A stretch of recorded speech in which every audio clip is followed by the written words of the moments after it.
E aí, pessoal, tudo certo? Bora mergulhar numa história e tanto!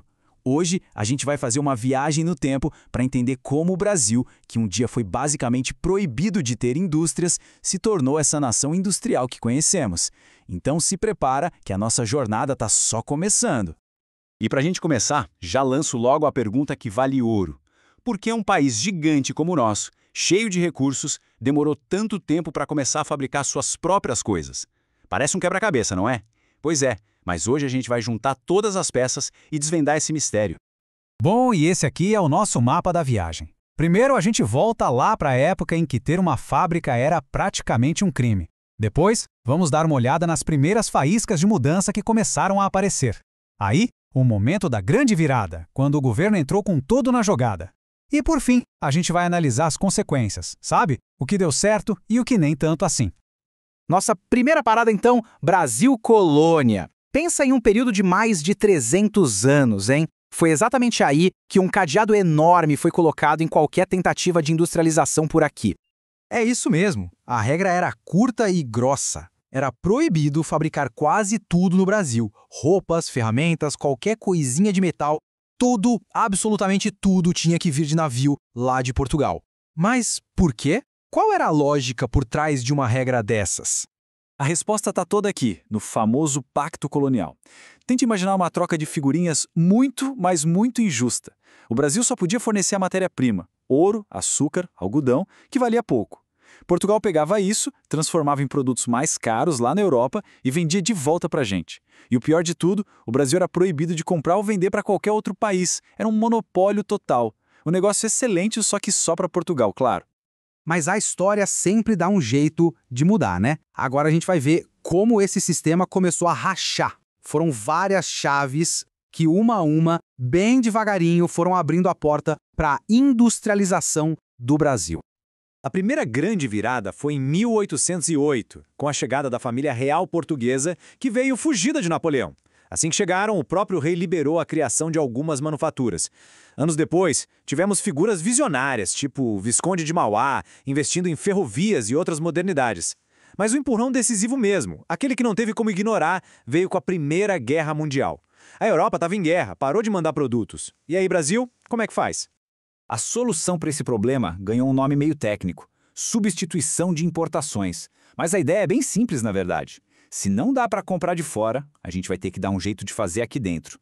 Foi a necessidade que fez o Brasil correr atrás do prejuízo e começar a montar indústrias de tecidos, de alimentos, das coisas mais básicas. Foi o famoso se vira nos 30. Mas olha, não vamos pensar que foi fácil. Longe disso.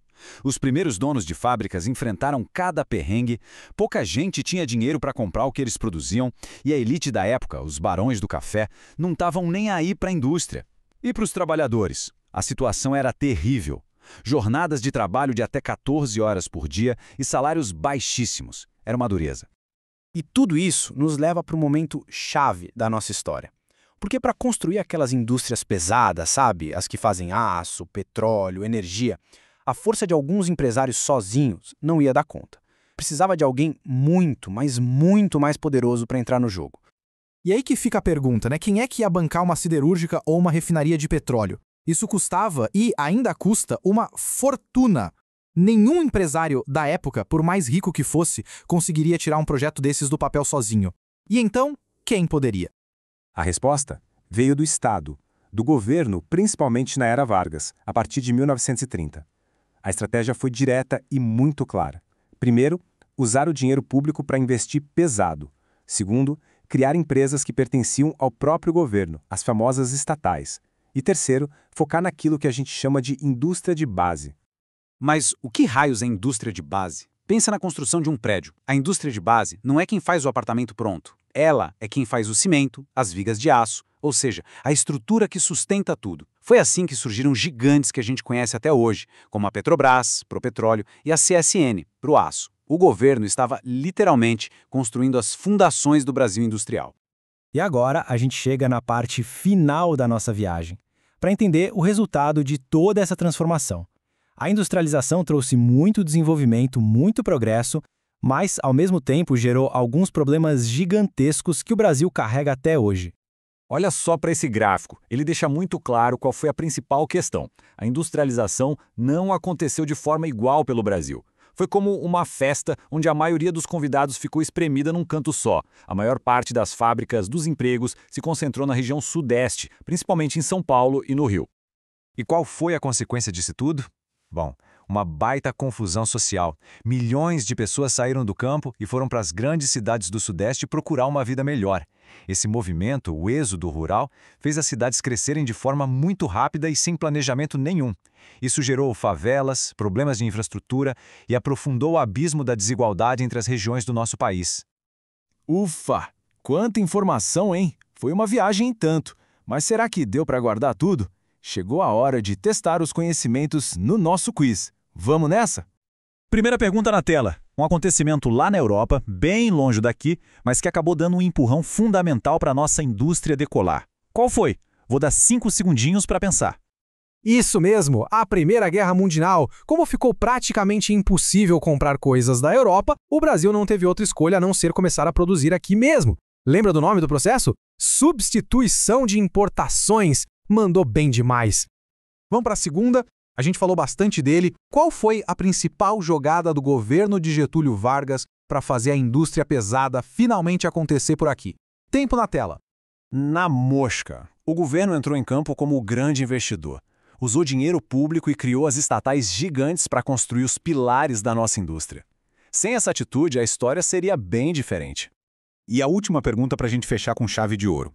O jeito como a nossa indústria cresceu, toda concentrada, deixou uma marca muito profunda no país. Qual é a principal consequência que a gente sente até hoje? É isso aí. A resposta é essa herança bem complicada, a enorme desigualdade regional. Essa concentração de riqueza e de oportunidades no Sudeste e no Sul criou um país de várias velocidades, um desafio que a gente tem que lidar até hoje. Pessoal, vocês arrasaram no quiz. E agora a pergunta é para vocês. Deixem aí nos comentários. Depois de conhecer toda essa história, na opinião de vocês, quais são os maiores desafios que a indústria brasileira enfrenta hoje em dia? E se ficou qualquer dúvida, pode mandar também. Se vocês curtiram essa nossa viagem pela história, não se esqueçam de seguir o canal, ativar o sininho para não perder nada e, claro, deixar aquele like caprichado. Valeu demais, pessoal, e até a próxima!